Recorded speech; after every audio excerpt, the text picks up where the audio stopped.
at their factory, trying to see how they get mangoes to be dried and fried and and everything. and everything else. Come with us, come with us, come with us. Okay, hi. So we're here with Mrs Afie Braimoh, the very beautiful founder of SACFruits. Okay, so when was SACFruits born?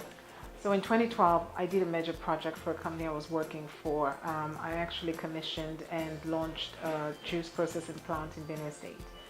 During the visits and the interactions with the community leaders and going into the farms, I saw a lot of waste. My mom is from Benue State, and of course I saw the poverty with a lot of the farmers. The roads were very bad, and I said to myself, we need to do something here. You know, having lived outside Nigeria, there's so many things that you can do with converting fruit. I know of a Nigerian who was running one of the biggest Tropicana plants in America, and he's a Nigerian, and I've been to that factory and I've seen what they've done. They've converted just raw fruits to animal feed and to drinks, and I said, we've got to do something here. So I spent the next 3 to 6 months doing a lot of research on my own. And once the plant was launched and, you know, everything started rolling, I came up with dried fruits. During my travels, I saw dried fruits and I said, wait a minute, we have so many fruits in Nigeria, they're rotting, they're wasting away. And then I got a first dehydrator, just a normal kitchen size, put it in my kitchen. I started testing out fruits. I tried bananas, I tried oranges, I tried things that we grow here. I didn't want to do anything that was imported, because if I have to find these fruits, then I have forex to deal with, I have transportation to deal with. So I said, look, let me try and start testing out. I did pawpaw, I did different things. And then when I tested them, I would package them in just ordinary bags, cello bags, because I had a candy store. And then I'd give it to anybody who cared to taste it. My kids' school, teachers, friends, church. If I had meetings, instead of candy on the table, guess what's on the table? Dried fruit. You know, and then over time, and then even my sister selling it in her office, and the feedback was very good. And over time, I found that people kept asking more and more, you know, first of all, what are these? Secondly, what are the health benefits? Thirdly, how can we get them? You know, so I tried a couple of places and I didn't have a NAFDAC number. So I just continued to test in my kitchen, and then got another dehydrator and another one. And by the time I realized I had 4, you know, and then I started selling in little bits and giving to people and friends. And there was one time, and this still happens, every time there's always some sort of dried fruit little pack in my bag. You know, oh, try this, you know, because you want to get the feedback. And then in September 2016, I applied and got the NAFDAC number. And from September to date, we're now in about 70 stores. Okay. And I've been doing a lot of marketing. I'm the main marketer for this business. So, and it's been good, it's been interesting. It's been challenging at times trying to convince a lot of stores to take made in Nigeria products. The packaging is great, the taste is good, and we always get them to sample. But you know, I don't lose sight of why I'm doing this or what I'm doing. And because I know that it's a good product, it will sell itself over time. So that's how, you know, SACFruits started. Okay, so wait, sorry, I have to ask how you deal with competition. Because I know like there are budding competitors in the market. So how do you stand out from competition? So first of all, Nigeria has 36 states. Lagos alone has 18 million people and counting, not to talk about Nigeria with over 200 million people. There's enough space for everybody. But one of the things that is unique about our products is the texture, the color, the consistency of each of our products. And we make all our products. We don't import any of them. So in terms of the quality of the product that we put out in the market, you know, there's a process we go through to make sure that, you know, it is, you know, something that would be accepted, not just something, but it's healthy, it's 100% natural. And the feedback we get, especially with our pineapples, is the color of the pineapples, is the taste. It doesn't stick to your teeth, and it gets very crunchy, and they just want to keep buying more and more, and it's hard for us to keep it on the shelves. So in terms of competition, we do have competition, both local and international. We're welcoming everybody. Let's play in this field. There's enough fruits in this country, you know, to be able to even continue to produce. You know, what we try and do is trying to educate the consumer. I've been to shows and people never thought you could dry fruits. And people, even they ask you what, you know, so does the water come back when you eat it, or do you put in water and it expands again? So there's that education. It's not plantain chips, it's not chin chin. It is 100% naturally dried fruits, yeah. Okay, in April we had the African Creative Exhibition and Awards, and you were nominated as, you know, one of the best food produce innovation. You know, so how did that help your business, or did it help your business? I'm assuming it did, but I'd like to know like how you transitioned from back then in April to right now, if there's been a major change. You know, up until the Bellafricana nomination awards, I didn't even know there were people who knew about this product all the way in Maiduguri. They didn't. It was the awards that got them calling. I had people who sent me messages even till today saying, wow, I finally tasted your product. I voted for you, but I never knew what your product was all about. You know, so in terms of the reach, and I think, you know, in terms of the voting, I think we became #1. The amount of people that voted for SACFruits and didn't know SACFruits was amazing. And ever since then, we've had a lot of publicity. We've had a lot of people saying, how can I get it to Borno? How can I get it to Kaduna? How can I get it to Kwara? How can I get it to Zaria? Amazing. You know, it's been amazing. And there's absolutely no way I've done that extent of marketing. My focus since we started has just been producing, getting this right, and getting it to the doors. We have not done any sort of marketing, like, you know, like said, okay, you know what, we're going to dedicate X amount for marketing, because we just didn't have the funds to do it. So I've been the one literally going store to store to market these products to, you know, outlets and open up outlets. Now we have distributors, but thanks to Bellafricana Ace Awards, a lot of people got to know about it. I mean, I would say without me doing any of that, that was the first real marketing of SACFruits products. And there's a lot of people who know about it, and the distributors have started coming. That's a very, very good thing. So I'm very excited about what Bellafricana Ace Awards did to SACFruits. It's been a game changer for us. Wow, thank you so much. So stepping away from SACFruits for a second, what else does Afie Braimoh do outside of drying fruits? I run a real estate company. I've had it in the States, and you know, I just wanted to make the process of finding a home or a workplace as easy as ABC. So the slogan for us is, if we can't live or work in it, then you can't.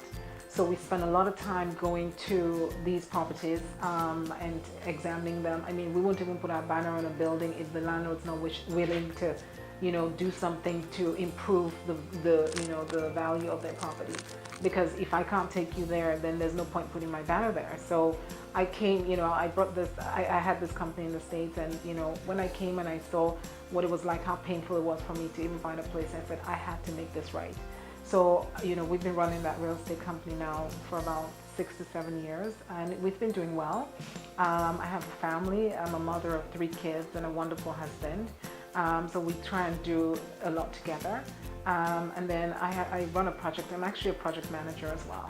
And I run a project, the Africa International Film Festival, once every year around about November. It's a 7-day film festival, and it's one of the top film festivals right now across Africa.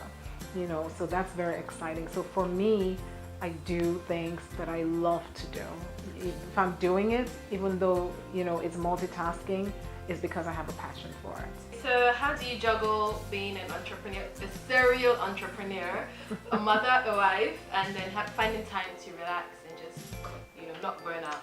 My family is my greatest asset and my passion. So what I try and do is, as much as I can, I try and leave work early and then spend time with them, and it helps me balance things out. We try and spend time together, and then most weekends I try not to do too much. There was a time when during weekends I'll put them in the car and we'll drive through Lagos looking for different streets and, you know, getting to know Lagos at a time when I just came. And for me, that was balanced, because at the end of the day, I give them pizza and they enjoy the ride with me. You know, but we try and, you know, have family time. I do church on Sundays. I even work in the church from time to time. But a lot of it is, thank God for technology. It makes life a lot easier. You know, Sundays is definitely downtime. Saturdays, we might go out for a drink, but most of the time, it's just finding the family time away from the office, you know, with my family. Okay. So if you were gonna give an advice to budding entrepreneurs, you know, what would it be? Before you even attempt it, you know, find a passion. If you notice a lot of people who are successful today, and you speak to them, you find out they had a passion. I've been through a lot of ups and downs with this business. We're not anywhere there yet. I mean, if you think about how long we've been physically in the stores, we're almost a year young. And being in 70 stores under a year is a lot. And given the challenges that we face, you know, being an entrepreneur in Nigeria, the challenges are more here than anywhere else you would probably imagine. So you must be passionate about what you're looking to do. Stay focused. Don't let anybody or anything derail you. Do your research on the sector, on the industry that you're going into. There will be competition. There's nothing you're doing that someone hasn't done before. The question is, what makes me different? What makes me unique? And what keeps me going? If you think about all these three things and you apply them, then, you know, it shouldn't be difficult. One big thing though is, don't be afraid to start small. I'm not big by any stretch, but we're doing big things. And we're just the staff strength of maybe 6. But I tell you, you know, in terms of the work that we've done, I think we've done a great job. So don't be scared of starting small. Don't think tomorrow, because like, you know, there's some people that said, it took me 20 years to get here. Some people want to do it in 1 year. You know, we're still growing, we're still learning, we're still sampling different products. So don't be scared. I started with one dryer in my kitchen. So when the generator came on, my dryer came on. When the generator went off, my dryer went off. And that was me trying to learn these products, understand them, and ask myself, would I be able to balance the taste of these products, you know, and would I be able to offer the best to my customers? So don't be scared to start small. Be passionate, be focused, and oh, by the way, you think creativity, think Bellafricana. I mean, the amazing community that Bellafricana has built, and I think they've done it in such a short period as well. But I'm sure they've gone through a lot of things, but just, you know, with Bellafricana, that word community, it goes a long way. You know, they say it takes the community to you know, to grow it takes a village to nurture and grow a child. It would take a community of creativity to actually move Nigeria's entrepreneurs to the next level. And I think Bellafricana is right there in the front lines. Thank you so much. So, one final thing, it's a very important question. As a lady, what are the 3 things that you cannot do without, that would find in your handbag, come rain, come sunshine? 3 things. I would say my gum. I always like gum. Can we see them, please? Yes, you can, and it keeps my mouth fresh. I would say lipstick, but I hardly touch up throughout the day because I'm so busy, you know, going around. But my credit card case, I must have my card. I can't leave home without my card. Thank God for, you know, cashless society in Nigeria, because I don't leave home without my cards. And then one more thing I would probably say would be my my hairbrush. My hairbrush, yes. I have 3 different types of hairbrushes. One is in my car, one is in my house, and then one is in my handbag. So you're free to confirm or deny what I've just told you. So let me see if yes, I have gum. I'm not marketing for anybody else, but that's one there.